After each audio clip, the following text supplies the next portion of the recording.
Hello and welcome back to the Littlest PetCast. I am your host, James, and today we are looking at the episode The Very Littlest Pet Shop. And after this episode, we will finally be back in step with air date order, because I'm going in Netflix order. And this is the last episode in Netflix order where the order is different. So, we just have to cross this hurdle, and we're good to go. But, this is a very particular hurdle that we're going to have to cross. So, let's get into it, shall we? So, it begins with Russell chewing on a squeaky octopus when Penny Ling shows up, and she seems mad. But she's not mad at Russell. She's mad at Pepper, saying she's not going to talk to her anymore. And it's kind of endearing how Penny goes to Russell in a certain kind of way. 'Cause whatever. I'm full this ship, I guess. I don't know. It's a long, strange journey to get there, but it seems very plausible, at least. I don't know. I mean, yeah, my confusion more comes from Russell maybe being shipped with Blythe, but we're not going to talk about that too much this episode. So Russell, as the pet shop's diplomat, I guess, asks what Pepper did to make her upset. And Pepper says that she just pointed out that Penny Ling's butt wiggles when she walks. She says, she pointed out how it sways back and forth when she walks, which, how does that not appear on Getting Crap Past the Radar? It's not there. It's also not on the page of Little Rascals, the movie, where they also have a similar joke. But it's worse in that context in terms of getting crap past the radar, because it full on implies what this sort of implies. And it's also with younger people. I'm going to assume the pets are at least teens, so they have maybe a sense about the thing, I guess. I don't know, it's hard to talk around this, but it just seems odd, you know? But continuing on, Pepper says that it isn't a bad thing, she just finds it hilarious. And she then explains that everyone is hilarious. No two people are not on fire.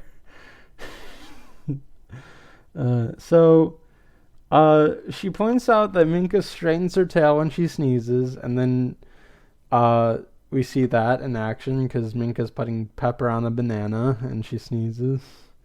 And then Pepper also points out that Zoe freaks out when she sees a stick passing by, and Pepper throws a stick, and Zoe just goes nuts and knocks over a chair for the stick. Russell then turns it on Pepper while all of the other pets gather to glare at her. And Pepper says, well, yeah, I'm also funny, but my hilariousness I do on purpose, you know? Which is so deflecting. It is so deflecting. Minka then picks up Russell and says, what about Russell? He's not funny. Pepper says that Russell is probably the funniest person here because he always has a clipboard. He's afraid of marshmallows, which Russell justifies by them being so soft. And then Pepper finishes with he curls up into a ball when he gets scared. Then Pepper says boo and Russell balls up. After everyone else laughs, Russell then says his serious nature works well with Pepper's jokey nature, creating a balance, if you will, which Pepper finds hilarious. She says it's the funniest thing, and I have in my notes that it's extra hilarious. And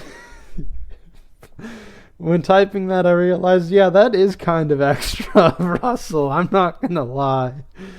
So, anyway, theme song happens, then we cut to the outside, not the outside, the, like, shop part of the Littlest Pet Shop, where Mrs. T and Blythe are feeding a new day camper a slow loris, and she's eating very slowly because she's a slow loris.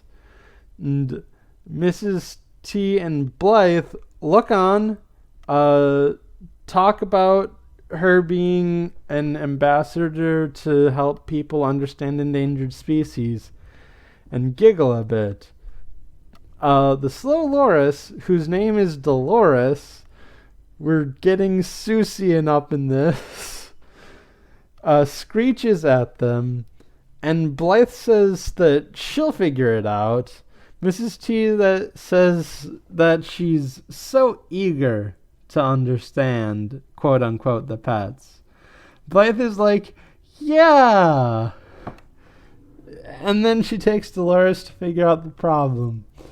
Dolores then says she's from the darkest depths of the jungles of Tomango, which does not exist, or at the very least, it's what the lorises or other inhabitants of the area call Southeast Asia, because slow lorises are from Southeast Asia.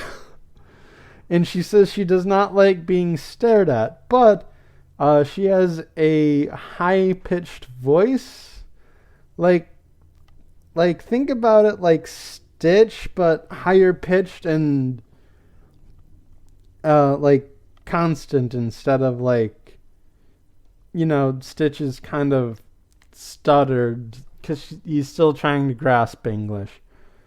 Like instead of ha, it's hello there, I am Stitch, you know? But it's not Stitch's voice. It's like, picture that up an octave or two, maybe. Maybe it's just one octave. I don't know what Stitch and Dolores's voices have in terms of octave. But she kind of sounds like this. And when she gets mad, she just goes off. So, she has that high voice, and Blythe laughs at it, but Dolores says she hates being laughed at. Blythe understands this and asks for a minute before she introduces Dolores to everyone.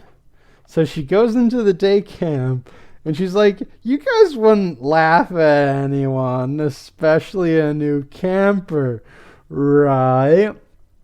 And then the pets all turn and look at Pepper, and she's like, why is everyone looking at me? Blythe then says to be on your best behavior for Dolores, the slow loris, and Pepper laughs at the name, and Blythe asks her not to. Pepper agrees to keep quiet, but it's really hard for her, as you can see. So, after a bit, Dolores is in the play area, and she is eating, and everyone is a bit tense.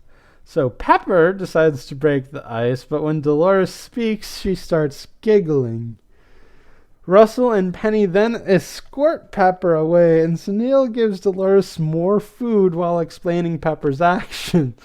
Dolores then says, does she know that I am from the darkest regions of the jungles of Tomango? Cripes. Finally a voice I can kind of do. And then Sunil says, probably not. Oh boy. I love pulling out that voice. This voice. Oh god. I love it, and I relish whenever I get to do it. So I expect it to come up at least a bit this episode. So Russell and Penny then confront Pepper about her behavior and how she's doing the exact opposite of what Blythe told her to do, which seems to be a recurring problem recently. Because last episode, and it is last episode, no matter the Netflix or air date order, they went to a party that Blythe told them not to show up at. Although there they used plausible deniability, or plausible deniability, if you will. So Pepper says she can't help it, but they warn her again, and she's like, fine. Sunil tells Dolores that Littlest Pet Shop is a friendly and welcoming environment.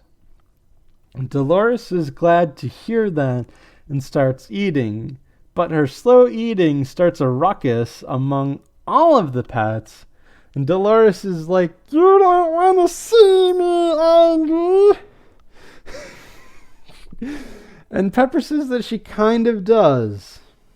The pets continue giggling a little bit, but Dolores then explains that the next person to laugh will get cursed. And then she explains that where she's from, she's feared, for she is a master of an ancient magic that is still present in the jungles of Tamango.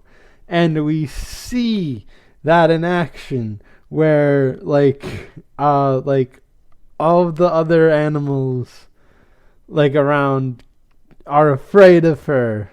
And she curses a giraffe for eating in a tree that she was in. And she's also wearing tribal wear, which I'm going to give sort of a pass, because if you're from that area and you're that deep into the forest where it's still persisting, maybe that's, I don't know. It's a fine line. Before I continue, I do want to point out something. Why did she leave the jungles of Tamango in order to become what seems to be a diplomat for endangered species like hers? She was a feared mystic. Why would she leave or get captured for these purposes, or just be put in a habitat and dragged and asked out? I'm not gonna ask why slow lorises are endangered, because I don't know, that's a complicated habitat thing, and I like to think that the learning of ancient magic is a means of defense rather than, having this defense and still going down anyway. So that's all I want to say for now. So the pets wonder if she's serious, and then Zoe says she believes it, but then she does a little pee dance. And Pepper wonders what's up with Zoe, and Penny says, just let's leave Dolores alone. So Blythe then comes in and says that she's in charge for an hour because Mrs. Twombly has an appointment or something. Zoe then demands to be walked for a bit, and Blythe understands and takes Zoe out and reminds everyone to be nice. Once Zoe and Blythe have left, Pepper then says, wouldn't it be great if she actually could curse us? The pets try to cool her down, but Pepper doesn't believe in curses and says that she can make crabs from, I think it's a play on Louisiana, but with crabs. Crabbiness from the crabbiest parts of the world, something like that. Laugh. So Pepper goes in with Groucho Marx glasses and the arrow through the head, which gets nothing. A clown nose, which gets nothing. A joke of why did the rubber chicken cross the road? She wanted to stretch her legs. And still nothing. Pepper then decides to pull out the showstopper.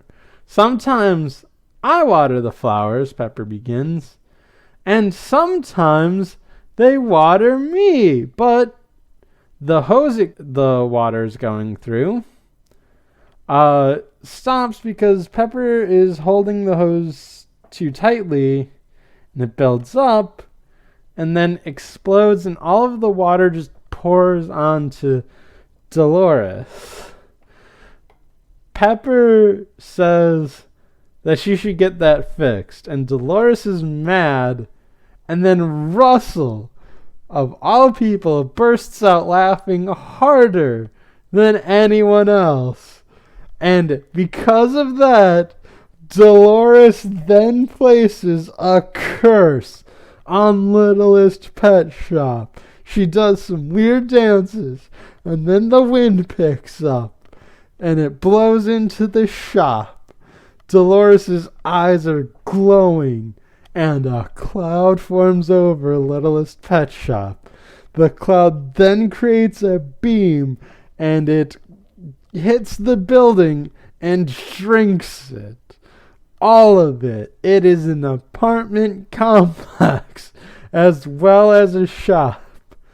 So the pets leave the shop and wonder what's going on, and Penny concludes that either we've shrunk or everything else has gotten bigger, which I do kind of appreciate the flipping of that certain trope, because like usually it's wrong answer then right answer, but I appreciate right answer then wrong answer. So Sunil and Vinny kind of freak out, and Vinny even says we're littler versions of our littlest selves, which is pseudo self-aware.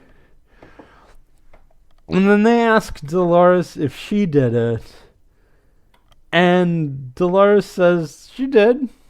And then they point out that she shrunk herself as well, and she says she meant to do that. Now I hope you all learned not to make fun of me. And then some bugs come out, but they're bigger than the little pets. And like they're running away. Like it's a fly, then a worm, and then an ant. And then all of the regular pets follow Russell when he says, "To the very littlest pet shop." Hey, that's the name of this episode. So meanwhile, Dolores hides behind a pebble or a rock. Then, once all of the regular pets are inside, we see a returning character approach the titular Very Littlest Pet Shop, Alice, who is excited about the dollhouse she just found. Alice's mother, who clearly never cares about anything, says, "I don't remember them taking down the pet shop building." She does not care. So, Alice looks in, and the pets are scared, especially Vinny, who remembers her from when he was Princess Precious. Sunil comforts him, saying that he's not alone, which I guess means Vinny told the story in full at some point, which I guess makes sense. Vinny says he'll feel better if everyone is in tutus, and everyone gives a look that's like, eh. And then Alice picks up the dollhouse she just found and is excited, but then gets somewhat sad because if only I had my baby alligator, Princess Precious, he could live here. Alice's mom is like, "That's nice. Now hold my hand so we can cross the street." The very bare minimum of parenting right there. Like making sure your kid doesn't get killed under your watch by getting hit by a car. Christ. So, yeah, because of Alice's mom and the headcanon I came up with for Alice in the initial episode, I I kind of have been wondering something. Are the kids in Kids Next Door like a weird class or social structure thing? Because, like, I don't remember them having negligent parents like Alice seems to have a negligent parent at best. But, like I don't remember any parents who were like, whatever, and kids fighting for, love and affection. It's all just like,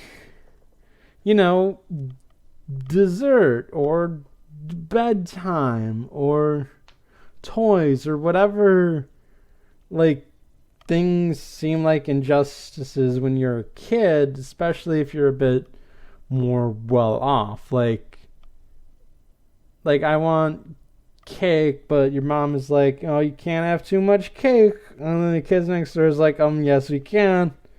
It's like, it's all like that. I don't think there's any like serious issues represented in Kids Next Door, which I don't know, maybe there should have been. Maybe they didn't want to be too strong on it, but I would like to think that the Kids Next Door would help in situations like that, or worse even, but it just never comes up. Or if it did, I don't remember it too well. Like, I remember like a fair amount of episodes of Kids Next Door, but like, I don't know. So Dolores looks on this concerned, and the pets are being thrown about by Alice's walking or bouncing about. Minka says that this is Russell's fault as the shop is being put into disarray. And Russell says, I didn't shrink the pet shop. But Vinny's like, you were the one who laughed at Dolores the hardest, and that caused it to shrink. And then Pepper says, it's just natural to react like that. Which, come on, Pepper. You need to stop proving your point. We're in dire circumstances as of this moment. So Neil demands that Russell do something, and Russell says he will right after the building stops moving. Also, how is there no one else in this building at this time? Like are they all conveniently at work? Like, or at least out? Like, this is a subsection of New York. I can imagine some of them having night jobs. Like, it's not implausible that there's one other person in there, but I mean, I guess, I don't know. It's really weird. So Alice and her mom go into their apartment, and then Blythe comes around and says she enjoys days like this, but she can't wait to go back to Littlest Pet Shop. She then leans on what she thinks the building is, or where she thinks the building should be, but it's nothing, and she falls over, and Blythe is really confused. And Zoe sniffs out a rock, and she barks at it. Blythe picks it up, and she finds a tiny Dolores. So Blythe demands answers, and Dolores explains what happened, and she put a shrinking curse on the Littlest Pet Shop. Dolores says that it's the only good curse she knows, which I find amusing. Blythe asks if someone laughed at her, and Dolores says, the porcupine. Blythe is like, that seems odd for Russell to do. And she also corrects Dolores and says that Russell hates it when you call him a porcupine, because he's a hedgehog. Which, I mean, is true, but I don't know if Russell has the high ground in this situation. Although apparently he's on the 3rd floor of an apartment building, but we'll get to that.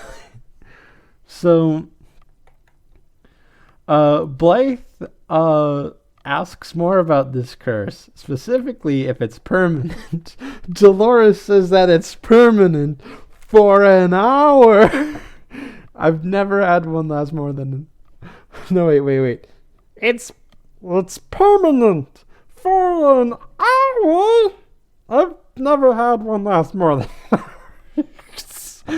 that the little personality touch into this ancient jungle magic is amazing. Zoe says she doesn't see anything that looks like a very little pet shop. Dolores explains that a little girl took it. When asked where, Dolores said she was hiding, so she doesn't know. So, Blythe surmises that they need to find and return Littlest Pet Shop before Mrs. Twomley gets back and before the curse is lifted and the building is just somewhere else. Blythe asks Zoe if she can pick up a scent, and Zoe then proceeds to pick up the scents of the others and has a strong reaction to Pepper's, and then leads Blythe. So, lucky for Dolores, Blythe was wearing a shirt with a pocket in it, so she puts Dolores in that pocket for safekeeping. So at Alice's, Alice excitingly puts her new dollhouse down and is excited because it's so realistic. And like the door really opens and stuff. It looks like an actual building. But her only problem is that she can't get to the animals inside. But she keeps trying. And everyone's afraid. And Vinny is very afraid. Alice calls out to her mom for help multiple times. And I don't think she's going to come because I don't think she cares. Which is kind of sad. But I guess Alice makes the best of it. So, Minka starts freaking out about being in a small space, but Pepper tells her that we're proportional. We're the same size in the shop that we would be if we were all grown. And that calms Minka down. The pets try to look for Dolores, but they can't seem to find her anywhere. So Penny gets very upset and starts crying because if they can't fix this, they'll be stuck like this forever. Zoe leads Blythe to Alice's apartment building, and she bets her dog license on the pets being here. And they continue to investigate, and they come to a door, and Zoe's like, they're here. And Blythe says that they should hurry because they don't want to be in a building when another building grows in it on the 3rd floor, which I guess might count as manslaughter, so I guess Dolores fits in with the rest of the pets that way. By almost committing manslaughter. So Blythe then asks Dolores how much time they have. Dolores says, I don't know, I'm a slow Dolores. I don't have a sense of time. Then how do you know what an hour is? Or that your magic lasts an hour? It conveniently does, but did someone have to tell you that? Did one of the conservationists studying you study your magic? That would have been a helpful thing to know going into the pet shop, you know? Okay, but they need to think of a way in, and Dolores is like, I can curse the door! To which Blythe says, no more curses. She then puts Dolores back in her shirt pocket, and she knocks on the door, and Alice's mom answers, and Blythe says she's selling stuff for school, and then Zoe charges in and barks, and Blythe calls her out and goes in after her, and Blythe apologizes to Alice's mom and says that her dog must like your decor. Then follows her. Alice's mom, after all of that, just says, I'm not buying anything. Which is, it's so, hilarious with a dark underline. um, Man, like, after all of that, she's just like, I'm not buying it. So, just play it. Why don't you call Child Protection Services after this? Just sure. Because, like, this doesn't seem like a nurturing environment. Although with the way Alice is, she makes it a nurturing environment. So, Zoe then leads Blythe to Alice's room, and they see the pet shop, and Blythe begins to speak with Alice. The pets hear this and are relieved. And what's interesting about this upcoming scene is that both Blythe and Alice are played by Ashley Ball, and I love it when actors act against themselves. I just love it. So, Blythe compliments the dollhouse and asks her where she got it. Alice is like, I found it in that empty space across the street. Which, like, you gotta be more suspicious of things, Alice. But, I mean, who am I to talk? We'll get into that a bit. But, like, I don't know. I guess that's why she's still in training to be a Kids Next Door agent. So, Blythe says that it's actually her dog's dog toy, and Zoe plays along with it. Alice is like, I've never heard of a dollhouse dog toy. Blythe is in like, look how sad she is about her favorite toy, and Zoe plays it up, but Alice kind of just brushes it off and calls Zoe a silly puppy. And then it gets windy, and Dolores is like, uh-oh. Blythe then turns around and takes Dolores out and asks what the uh-oh. Dolores explains that was a warning wind, and Blythe is like, this is the first time I'm hearing about any sort of warning wind. Blythe kind of goes for it gently, but Alice runs off with it, and Blythe and Zoe give chase. Alice leaves her apartment, and Alice's mom is like, where are you going? But, like in a way where you know she's just saying it to tell people she said it. Come on. But Blythe reassures her anyway, because I guess she has bigger things to worry about at the moment, and says that she's a certified pet sitter, which according to CGP Grey is just as good, I guess. So Alice is running on the sidewalk when she trips, and Zoe catches the doghouse when she said the doghouse, when she said the dollhouse. Did I say doghouse? I have it in my notes as doghouse. Whatever. It's going to be a bit too hard to edit, so I'm just going to move on. You know what I mean. So Alice then thinks to distract Zoe with a stick. And she throws a stick, and Zoe goes for it and brings it back to Blythe.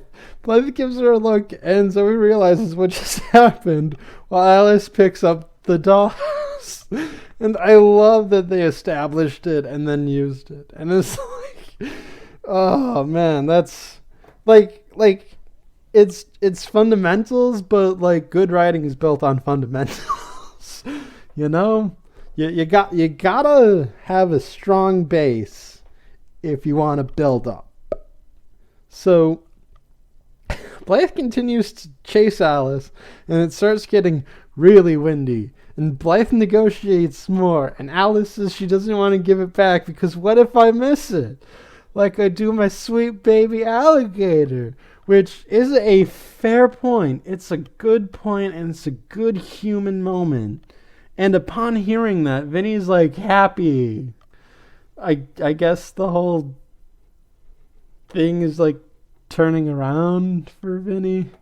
Alice explains that she had a pet baby alligator she named Princess Precious, but he ran away, and I miss him. And Vinny's even more happy, because, like, somebody who likes me. Blythe also knows the story, and says she's friends with that baby alligator, and Alice can come visit when she wants, just give me the dollhouse. Alice is skeptical that it's the same baby alligator, but the wind picks up even more, and the cloud starts to form. And Blythe pleads with Alice, asking her to trust her. Just give me the dollhouse. Alice does, but on the condition that she can visit whenever she wants. Blythe agrees to it and tells Alice to get back inside due to the wind. Blythe cares more about Alice's well-being than Alice's mother. Confirmed. So Blythe and Zoe rush to the vacant lot, and they see Mrs. T coming around the corner. I almost typed Mr. T here, and I never made that connection until now. And then they put the shop down, the cloud forms, the beam hits. Dolores goes in before the beam hits. And, the shop grows back to its actual size. Before it does, I kind of missed this part in my notes because I was just going at it. But, Dolores goes in. Penny gives a hug to Dolores. Is overjoyed. And Pepper says, yo, you're really good at these curses. And then Dolores says it's going to wear off. And then it grows. And Blythe, after it grows, says, fantastic. And Mrs. Twombly says, it is fantastic to see you. And asks how well things went while she was out. And they're entering the shop. Mrs. Twombly sees the mess, but Blythe tries to cover it up by saying it was kind of slow with not a lot of sales. Mrs. Twombly says, how could you with this? And shows Blythe a still shrunken cash register. Blythe tries to cover it up, but her head is now a pumpkin. Mrs. Twombly's head is now a fish, and Zoe's is now just an eyeball. We then hear Russell call out Vinny, and it back to Vinny, who has a vacant stare, but Russell snaps to snap him back into reality. And then Russell asks Vinny if he was imagining what it would happen if Dolores actually put a curse on us. Vinny admits to doing so, and Minka's like, she didn't actually curse us? And Dolores says, I didn't. I've never successfully put a curse on anyone. So it was all a dream. The funny thing is, my first time watching it, I believed it up until the whole heads thing. Like the mini cash register, I could still believe. That wasn't too believable. And it's not because, I was, too gullible or vulnerable to information. It's because, based on everything else this series has done thus far, it makes sense. It makes complete and total sense. I guess that's a kind of gullibility, but it's I believe that this could happen. I believe, oh goodness, it's like Toys in the Attic from Cowboy Bebop. That episode didn't happen, but it easily could have. And also the zombie mining episode of Samurai Champloo. Same kind of thing. It didn't happen, but I could totally believe that it happened. But this feels worse than those two because A, Cowboy Bebop and Samurai Champloo are pure excellence all around. And this is just kind of But second off, it's only confirmed in later episodes that those things weren't real. In the next episode, we see Spike waking up in a panic because he just had that nightmare. And I think later in Samurai Champloo, Fu mentions was hey, what about this? Or no, it was the same episode and they were on drugs. Fu was hey, what about those things? Were they drugs? So or maybe it was later. It's been a bit since I've seen Samurai Champloo. But like, oh, this is worse because it's a direct thing, and it just kind of feels like a slap in the face a little bit, because it's hard confirmed. And it's also it to me it feels like it's saying, oh, this is too far of a concept for the show, when it really isn't. It makes complete sense with everything else we've seen. We've seen like aliens actually exist. Bigfoot actually exists. We've seen Sunil do magic multiple times. We've seen a Blitzard that like I know I have headcanons for a lot of this show, and it makes the show even weirder than it is, but this show is pretty weird to begin with. Like, I had to explain the Blitzard instead of it just being a natural phenomenon for whatever reason. It's like even stuff in the show is more far-fetched than ancient magic and shrinking. Like nest hats or kung fu quilting, or the pet somehow not hitting anyone with a runaway car, or whatever happened in Day at the Museum. Like, Day at the Museum was a breaking point for me when I first watched it. And this is another breaking point, but it's only breaking because Day at the Museum, broke any sort of suspension of disbelief. Because that was just way too out there for me. And this feels like a comfortable medium. Like it's not... It's still kind of out there. It's not your average day in the life of Blythe, but it's not so weird as to, try to break the fourth wall, but not...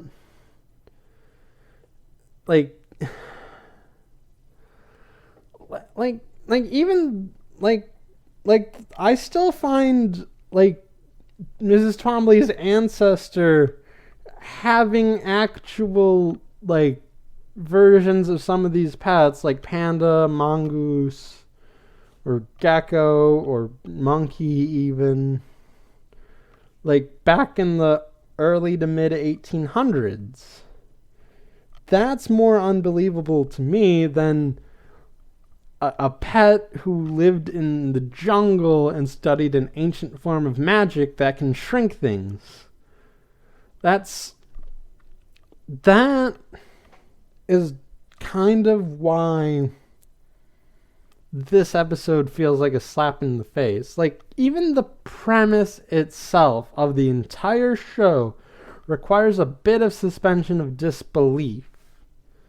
And it has rules. We learn that it has rules. In the episode where Alice is introduced, Blythe also takes a medicine where on the medicine label it says may impede ability to speak with animals. That's not too far. But, shrinking magic is too far. No, come on. Come on. I could accept this early in the show's life cycle, but this is mid to late season 3. We've seen everything the show has to offer so far, and we've seen it, and this is not too unbelievable for everything else this show has done. You can't include something like Kung Fu quilting as a facet of the world and say anything is too far. to not be real. It's just not good to do that. I don't like it. I don't like it a lot. And we're going to get into it a bit more, but maybe we should finish the episode a little bit first. So, Russell apologizes to Dolores, and Dolores is about to thank him, but Pepper keeps laughing, and Dolores asks her to stop.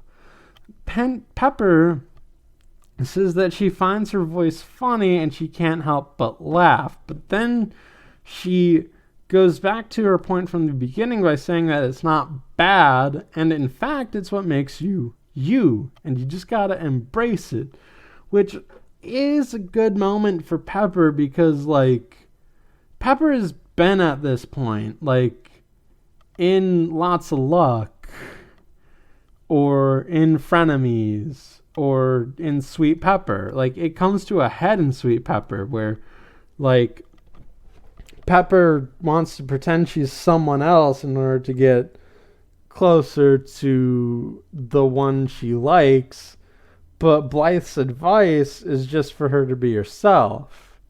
And Blythe reminds Pepper to be herself in Lots of Luck as well. And like Blythe also helps like negotiate what's going on between Pepper and Zoe and Frenemies. And like now we see that Pepper is giving that advice to someone else, and it's just amazing. And Dolores thinks about it and says you're right and starts laughing as well. And she and Pepper laugh together. And it is a nice scene, but because of all of the stuff that's not real, it feels too short. Like all the other episodes that feel rushed at least had episodes. And at least you can see the things where you can lengthen it out. But here, it just is like too small to like you could stretch it out, but they thought, oh, let's make up something else, like whatever. Like it's another problem with the it wasn't real, in that it doesn't matter, but like there's usually a good explanation, but this explanation isn't good. Like, it's just like, if it was to mean anything, it would have been Dolores or Pepper, or probably Pepper, who should have had that like vision or imagination bit or whatever, but it was Vinny the entire time. Vinny. So everything learned is in that minute of content. And it kind of just falls a bit flat, even though it's good. Like, so to finish off, Blythe returns and says that she made a new friend out on her walk and introduces everyone to Alice. Alice walks in, sees Vinny, and says, "Princess Precious?" And Vinny looks on in shock, which ends the episode.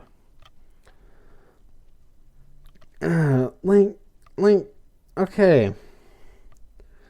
Terriers and Tiaras is still my least favorite episode of the entire series. This is my most disappointing episode. 'Cause, it's a well done episode, but then they cancel it out of existence for no good reason. The reason they cancel, Toys in the Attic as having not happened, it's because everyone dies in that episode because of the mutant thing that goes around biting everyone. Or everyone dies because a comet hits Earth and the mining thing, and there's also in the zombies in Samurai Champloo, and we need to see the stories of both ends, so of course those are dreams. And it might just be a bit too far-fetched. And like, I think even in Toys in the Attic, like, the creature responsible was like leftover food, and since Spike wakes up, I think it implies that Spike ate some bad leftovers and had a nightmare. But like,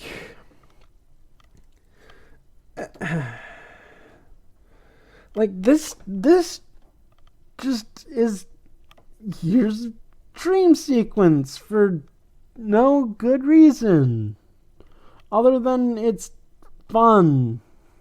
And it is fun, and it's well done, and I love it until it stops being real. Like even the scene where Blythe and Alice are outside and it's windy and they're negotiating. It's very tense, and the animation is well done with the whole wind thing and the ominous cloud.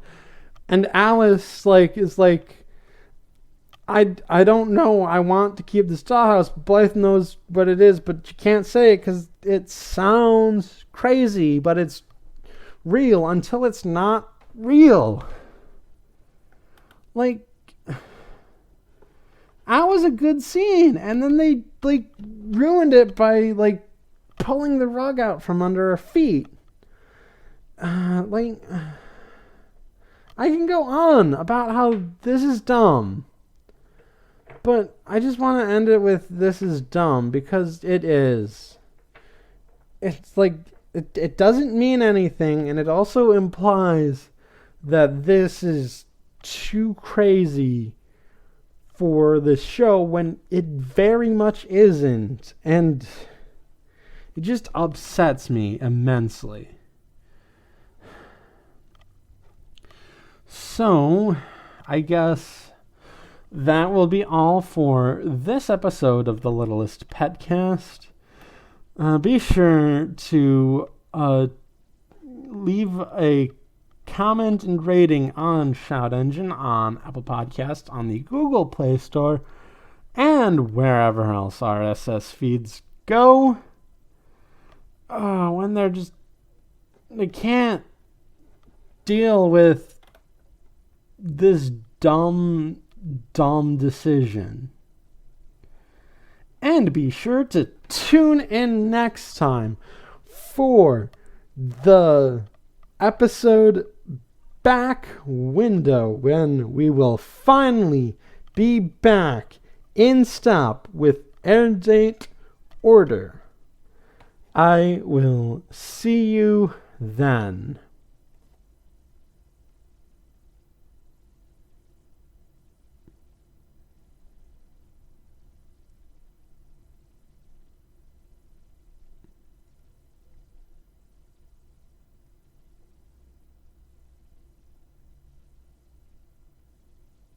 So if none of this is real, then does that mean that Alice's mom is actually a good parent? I don't know. I don't think so, because we saw her last time and she also kind of didn't give a hoot then either. I don't know. This is why this episode is not great, because it's an interesting angle, but we can't confirm it anymore. Alright, I'll stop.